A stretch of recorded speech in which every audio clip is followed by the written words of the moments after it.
22/4/2024 মর্মান্তিক রায়ের পরে আমরা ঐক্যবদ্ধভাবে একটা কেস ফাইলিং করার চেষ্টা করেছিলাম।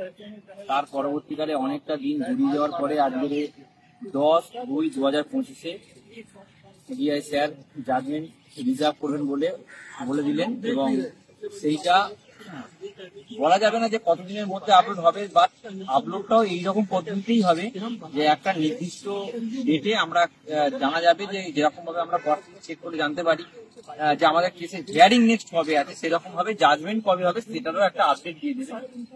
সেটা বিভিন্ন জন বিভিন্ন মত বলছে, তো মতে গিয়ে লাভ নেই, যেদিন হবে সবাই জানতে পারবে।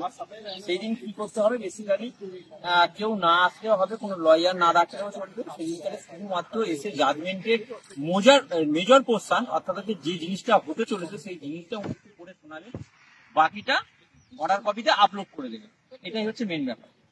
তবে এখানে আমরা যে চেষ্টা করেছিলাম, আমরা চেষ্টাতে কোনো খামতি রাখিনি। আমরা প্রতি সময়ের আপডেটের সঙ্গে সঙ্গে আমরা নিজেদেরকেও আপডেট করেছি। আমরা আমাদের লয়ারকে দিয়ে সমস্ত সাবমিশন করানোর চেষ্টা করেছি। স্টিল ডেট পর্যন্ত সেই লড়াই চলেছে, এবং মোটামুটি আমাদের লয়াররা যে সমস্ত পয়েন্টগুলো নিয়ে আমরা বলতে চেয়েছি বা সিবিআই যেগুলো জানতে পেরেছি সেগুলো সবই হয়েছে রিটেন সাবমিশন থেকে শুরু করে আপ টু ডেট।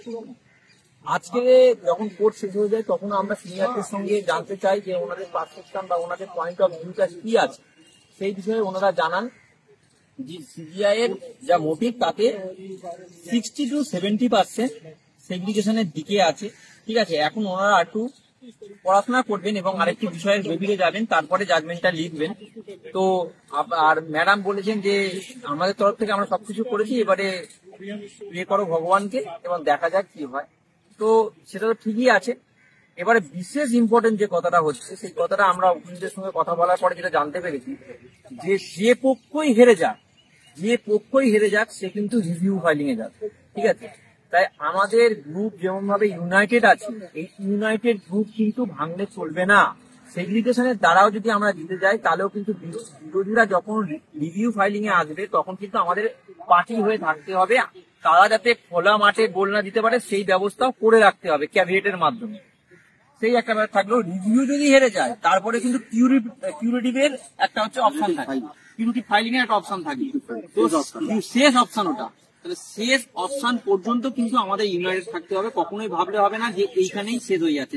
আমরাও যদি ঠিকঠাক জাজমেন্ট না পাই আমরাও কিন্তু রিভিউ ফাইলিং এর দিকে যেতে পারি। তো এই বিষয়টা আপনারা মাথায় রাখবেন।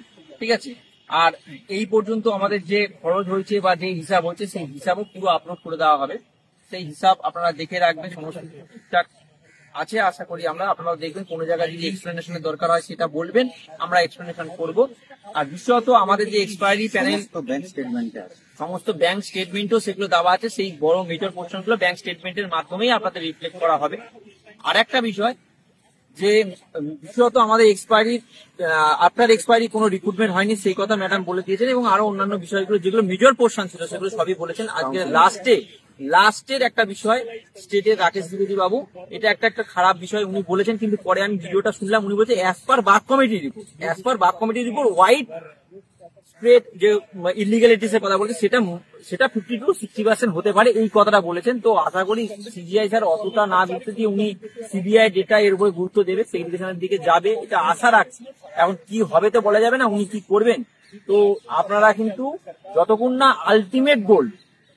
আলটিমেট গোল হয় ততক্ষণ কেউ উচ্ছ্বাসিত হবে না। গ্রুপটা ইউনাইটেড রাখবেন, ঠিক আছে, আর সবাই ঐক্যবদ্ধ থাকবেন। ঠিক আছে, আমাদের আজকের এই পর্যন্ত জার্নি শেষ হলো।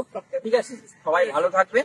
ঠিক আছে, জাজমেন্ট তাড়াতাড়ি হবে এবং আমাদের জন্য সুখদায়ক হবে, এটা বলে এবং সকলের সম্মানের সঙ্গে আমরা চাকরি জীবন আবার কন্টিনিউ করতে পারবো এই আশা রেখে এই ভিডিও বার্তা আমরা যোগ্য গ্রুপ সি ও গ্রুপ ডি অধিকার মঞ্চের তরফ থেকে আপনাদেরকে আপলোড করব। ধন্যবাদ সবাই।